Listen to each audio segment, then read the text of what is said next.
Let's look at the process for creating and sending a discharge summary. This is a discharge summary screen, showing an overview of the discharge summaries on a ward. The screen can be accessed through PowerChart by clicking on the discharge summary button at the top of the screen.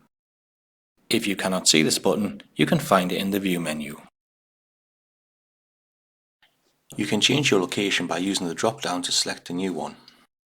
The patient's name, MRN and lead condition is displayed on the left of the screen. The discharge column displays the discharge date and time. The medication columns allows you to convert the medication and display when it was last updated. The creator and update columns display the creator of a discharge summary and when it was last updated. The status column displays the status of the discharge summary. Not started indicates the discharge summary has not been created. Draft indicates the discharge summary has been created but not signed. Completed indicates the discharge summary has been created and signed but not yet sent. Sent indicates a discharge summary has been created, signed and sent. The action column is used to create or edit a discharge summary. The DS required column is used to indicate if a discharge summary is required. The view column is used to view a read-only version of the discharge summary. Creating a discharge summary. First, we convert the medication by clicking on the Convert button. This opens up the patient record on the medication screen. From here, follow your standard process for discharge medication. Closing the record and refreshing the discharge summary screen, we can now see that the button has changed to Edit. Next, we click the Create button to generate the discharge summary. The doc creation screen loads up, displaying the patient and encounter details. We then select Discharge Summary from the letter type drop-down and click Create. The discharge summary is generated and the information is populated from a record. This information can be edited as required. We must ensure that we have the correct permission to sign and send the document. If the green button says Save and Finalize, this will not send the document.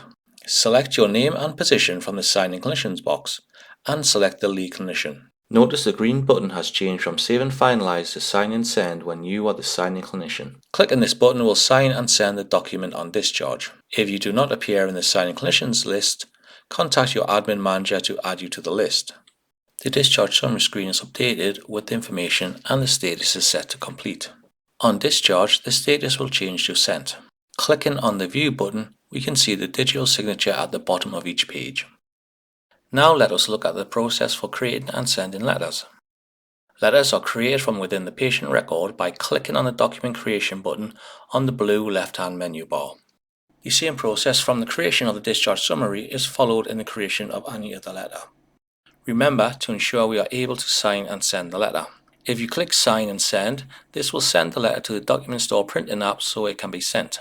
If you click Save as Draft, the letter is added to the draft documents list where it can be checked and edited before being finalized. Clicking on the Draft Documents button will display a list of all documents that either need finalization or have been finalized but not sent. Clicking on a document displays the document and allows you to edit the document, where you can also sign and send it, reassign it to another clinician, finalize it to move it to the signing list, or reject it. With a list of finalized documents, these can be quickly signed from the doc signing screen.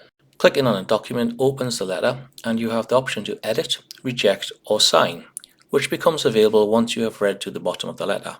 Once a letter has been signed, it is sent to the document store printing app and the next letter is displayed, where you can continue to quickly sign letters.